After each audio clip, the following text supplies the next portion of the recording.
Semiconductors. हम लोग बात कर रहे हैं सेमीकंडक्टर की। तो यहां पर है on the basis of electrical conductivity substances are divided in 3 category.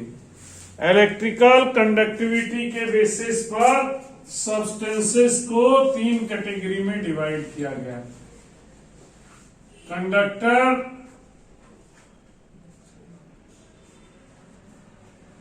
Insulator और सेमीकंडक्टर। कंडक्टर, इंसुलेटर और सेमीकंडक्टर।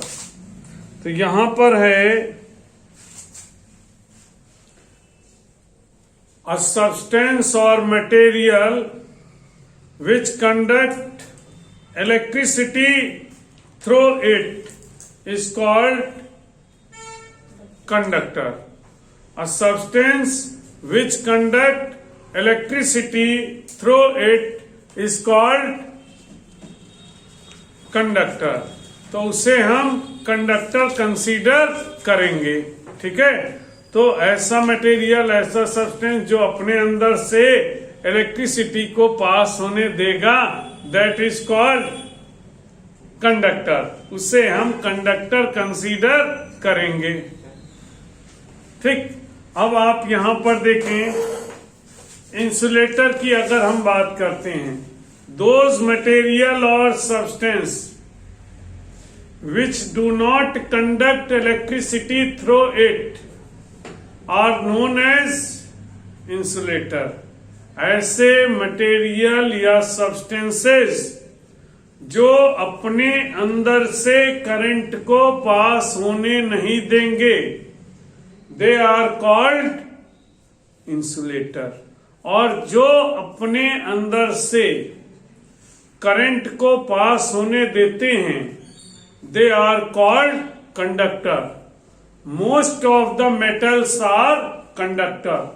और वो कंडक्ट क्यों करते हैं?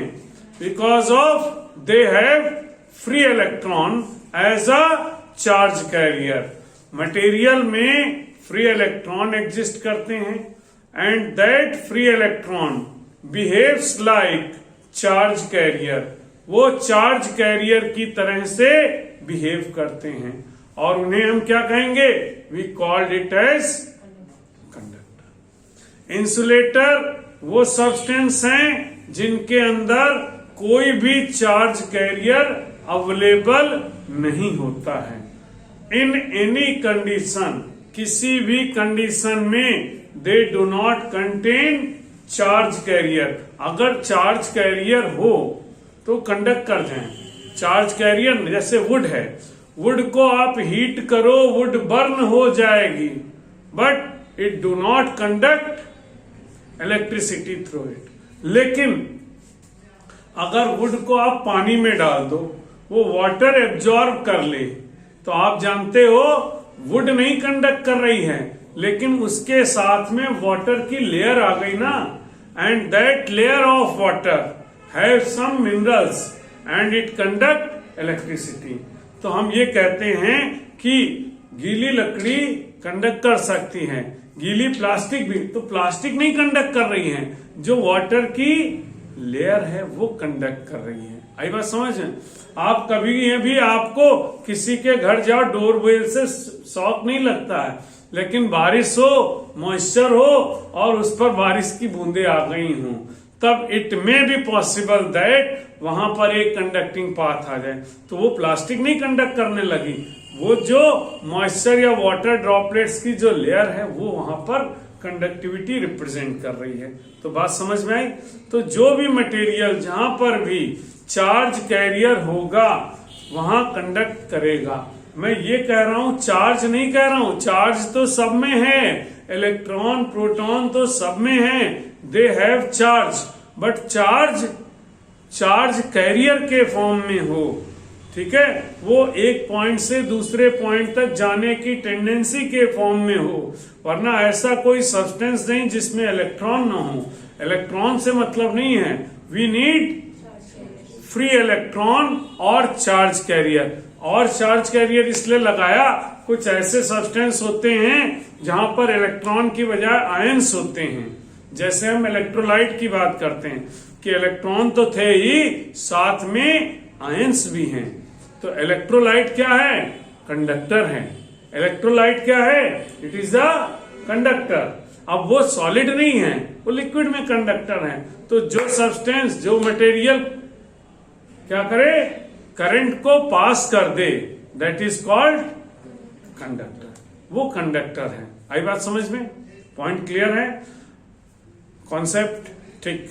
और जो सब्सटेंस कंडक्ट नहीं कर पाते, दे आर कॉल्ड इंसुलेटर। जिनमें चार्ज कैरियर नहीं, वो इंसुलेटर। तो कंडक्टर का एग्जांपल क्या है? Silver, copper, aluminium. Silver is the best conductor.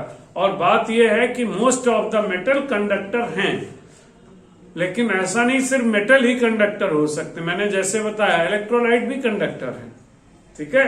Electrolyte भी कंडक्टर है। इंसुलेटर में क्या है? ऐसे कंपाउंड, ऐसे सब्सटेंस, ऐसी चीजें which do not conduct electricity through it. तो उनका एग्जांपल है rubber, wood, plastic. All these things are insulator. They are insulator. ये इंसुलेटिंग सब्सटेंस हैं। अब इसी में आता है सेमीकंडक्टर। सेमीकंडक्टर की बात की जाए, what is the semiconductor? some substance behaves like insulator in normal condition. Some substance behaves like insulator in normal condition, but in some special condition they behaves like conductor, is known as semiconductor. For example, silica, germanium are the substance which are semiconductor. तो silica और germanium ऐसे substance हैं जो some special condition में अपने अंदर से current को पास होने देंगे। They are called semiconductor. ठीक है, अब स्टार डाल के लिख लें। At absolute zero semiconductor becomes an ideal insulator. Semiconductor becomes an ideal insulator. वो आइडियल इंसुलेटर की तरह से बिहेव करेंगे। दे बिहेव्स लाइक आइडियल इंसुलेटर।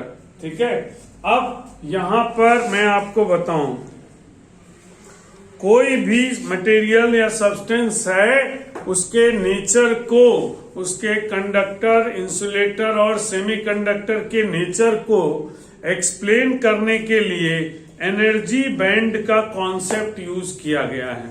अगर आप एटॉमिक स्ट्रक्चर या एटॉमिक फिजिक्स की बात करो तो आपने वहां पर देखा था, every moving electron around the nucleus have some energy, और उन इलेक्ट्रॉन्स के पास काइनेटिक एनर्जी, पोटेंशियल एनर्जी सभी होती हैं।